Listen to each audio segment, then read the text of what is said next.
This is our ready for occupancy unit here in Sentosa, Calamba. This is the Shara house model. So meron kang provision for 1 car park. Kasya actually dalawa eh. Oh. Kung isasagad mo pa doon. Ay hindi. Masyado na mapilit kapag dalawa. Not unless malit yung sasakyan mo. Kasi yung pwesto mo rito, since this is a single attached house, ayan, meron pa palikod. Yun nga lang, hindi ko kayo madadala at medyo mataas pa yung mga damo dito. Pero sakop mo pa yan. Hanggang dyan sa bowl ng kapitbahay. Yan. Takpan mo na lang, 'di ba? Kung ayaw mo makita yung kapitbahay mo. Yan, sa'yo pa yung nasa likod. Ang maganda pa dito, perimeter area na yung tapat mo. Kaya kung mapapansin mo, wall na yung area na yan. So, at gilid din to, so hindi siya daanan ng tao. So, kung gusto mong, kung may mga bisita ka, 'di ba? They can freely use this area as a parking kasi hindi naman siya daanan ng tao at nasa gilid niya. So, check natin yung loob.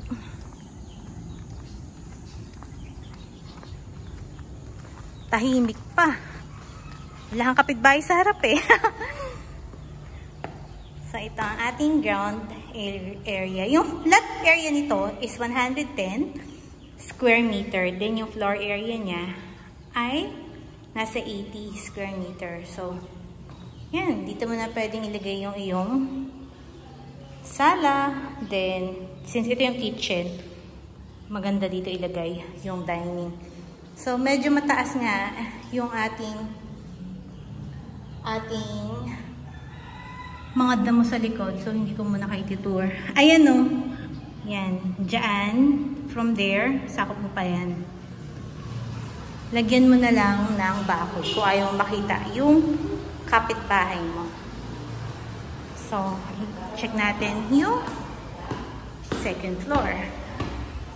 Fairness, malawak yung kanyang hagdan kasi kalimitan sa mga gantong houses, maliliit na lang. Ito medyo malawak. So, meron tayong common toilet and bath. Ayan. So, we have a bedroom here. I'm sorry. And that's the first bedroom. This is the second bedroom. At ang ating pangatlong bedroom ay nandito. Ayan.